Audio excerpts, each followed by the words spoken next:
منشیات کے خاتمے کے لیے اب ایل جی منوج سنہا کی طرف سے 100 دنوں کا پروگرام اور لائن آف کنٹرول والے علاقے یعنی کہ کپواڑہ ضلع میں مین ون اس کے حکم نامے کو عملایا جا رہا ہے۔ جگہ جگہ پر اس وقت منشیات مخالف مہم جاری ہے۔ اس وقت ڈپٹی کمشنر خود اس مہم کی اس وقت صدارت بھی کر رہے ہیں۔ نصاب کس طرح کا پیغام رہے گا پورے عوام کو آپ کی طرف سے کہ منشیات کا خاتمہ ہو اور ضلع منشیات سے پاک و صاف ہو؟ 100 days کیمپین جو آنریبل ایل جی صاحب نے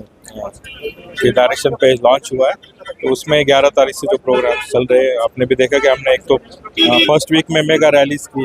کپواڑہ میں، ہندوارہ میں، کلنا گیٹ میں بھی بڑا پروگرام، ایسے ہر تحصیل headquarter, block headquarter, panchayat میں پروگرام کیے جائے۔ اور اویئرنیس کے ساتھ ساتھ ہماری کوشش ہے کہ جو ہمارے یوتھ ہے اور جو ہمارے ایس ایچ جی گروپس ہے، یوتھ کلبس ہے، سب کو ہم اپروچ کریں گے، ان تک یہ میسیج پہنچائیں گے تاکہ یہ گھر گھر تک میسیج لے کے جائے کہ نشے کی بیماری سے ہمیں لڑنے کی ضرورت ہے۔ پلس ہم ہیلتھ ڈپارٹمنٹ کوشش کریں گے اس میں ریہیبلیٹیشن کے کام بھی جو ضروری ہے، جو ہمارے 2 سینٹرز ہیں، D D R C Kupwara میں ہے کہ جی ایم سی ہندوارہ میں، ان کو بھی اسٹرینتھننگ کا کام کیا جائے گا اور پولیس کی جانب سے جو کارروائی کرنی وہ کی جائے گی۔ تو میں مانتا ہوں یہ ایک اوور آل کمپریہنسو پروگرام ہے، اس میں سب کے رولس اینڈ رسپانسبلٹی ہے اور سول سوسائٹی کا بھی ایک اہم رول ہے۔ ایل جی منوج سنہا کی جانب سے ریاست جموں کشمیر کو پاک و صاف کرنے کے لیے ایک مہم جاری ہے ڈرگس کے خلاف، تو اس حوالے سے ہمارے ساتھ اس وقت موجود ہیں ڈاکٹر عبدالمجید وانی جو پیٹرون ہیں کوالٹی ہیلتھ کیئر ہاسپٹل کے اور مانے جانے ڈاکٹر ہیں، فزیشین ہیں۔ ان سے بات کریں گے کہ آخر کن کن ڈرگس سے دور رہنا ہے اور جموں کشمیر کو منشیات سے کس طرح پاک بنایا جائے گا۔ ڈاکٹر صاحب کس طرح اگر آپ سے کہیں گے کہ کس طرح کی اپیل ہوگی اور کن ڈرگس سے بچنا ہے، کیونکہ عام طور پر ڈرگس منشیات، تو اس میں یہ بھی ڈرگس آتے ہیں جو میڈیکل کے طور پر ہوتے ہیں ڈپارٹمنٹ۔ بہت اچھا سوال آپ نے پوچھا۔ ہر جگہ ہم پلج لیتے ہیں ڈرگس،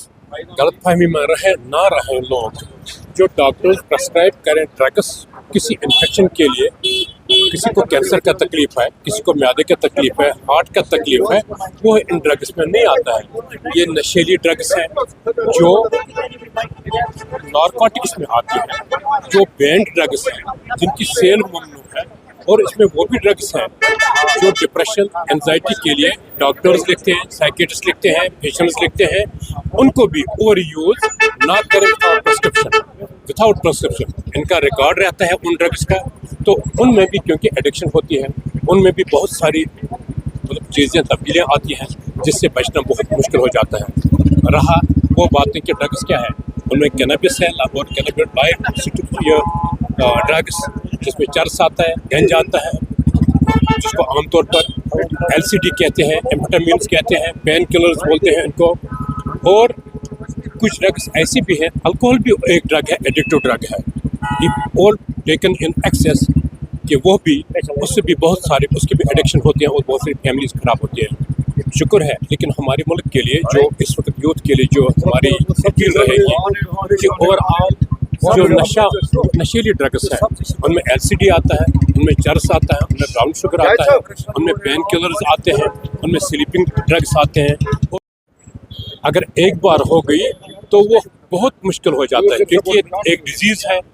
ٹالرنس بنتی ہے، ڈپینڈنس بنتی ہے، فیملیز خراب ہو جاتی ہیں، سوسائٹی خراب ہو جاتی ہے اور ملک کی ترقی پر اس کا اثر پڑتا ہے۔ اگر ہمیں